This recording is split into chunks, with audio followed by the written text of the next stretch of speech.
Your organization is challenged with declining numbers, and you want to create awareness and heighten the visibility of it, so you're considering doing a traditional marketing piece, a print piece.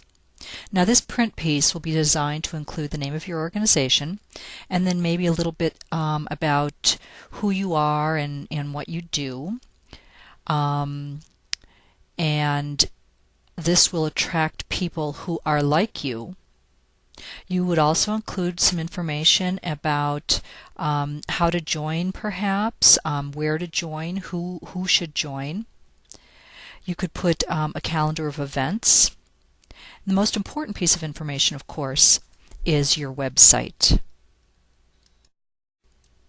This traditional marketing piece is characterized by elements that are all static and serve as a snapshot in time. I refer to them as a marketing event, and it has its limitations. For example, the number of messages you can fit into the space of a postcard. Also, the audience it reaches is predetermined, either by the number of pieces you've printed, or the size of the gathering at which you're distributing them, or perhaps the size of your mailing list. And then, of course, the shelf life is determined by any dated information. Once that date is passed, this piece becomes irrelevant. Other factors, such as the design, pictures, messages, colors, paper stock, the vendor that you use for printing and production, and then, of course, the mailing costs, postage, the preparation of the mailing list, that sort of thing. All of those represent costs, and those, too, can be limitations.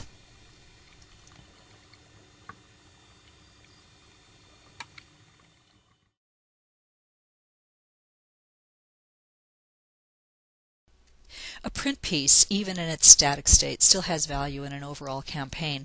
However, because of these kinds of limitations, traditional marketing methods are becoming less popular, particularly when you look at the power of emerging communication methods such as social media. So let's look at how the value of your investment in traditional marketing can be increased by adding the use of social media to the mix.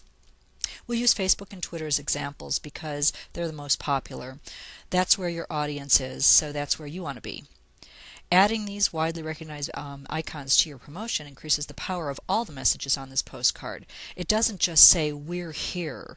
It says, "We're here and we want you to become part of our community."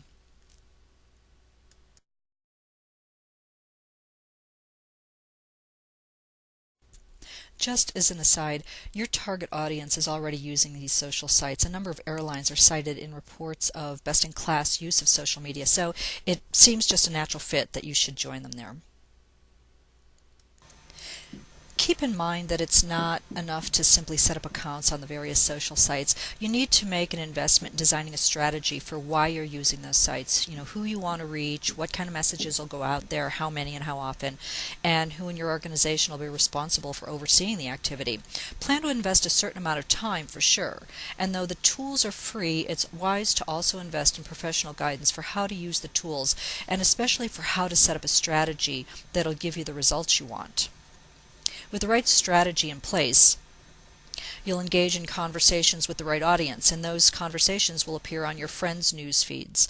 Due to the nature of social networking, some of your friends' friends will become involved in those conversations, and then those conversations start appearing on more news feeds, and your messages continue spreading. By participating in social networks, what could have been limited to an event, a static marketing piece, has taken off and become a process, the beginning of a journey, if you will. In fact, you can compare your static print piece to loading a bunch of people onto a plane and taxiing it out to the runway. But that's as far as you go. You can interact with them during the event, but if you never get off the ground, it doesn't amount to much for anyone involved.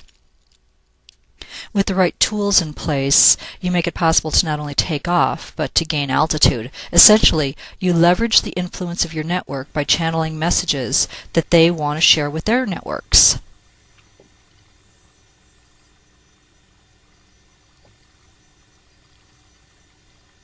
With the right strategy in place, that would be like your flight plan. After all, you wouldn't want to leave the ground without a flight plan that involved a competent pilot, a co-pilot, and attendants, all working together to monitor the situation and take everyone to their desired destination. So with the right plan in place, you can get to your desired destination. In your case, that would be increased membership. That's your objective.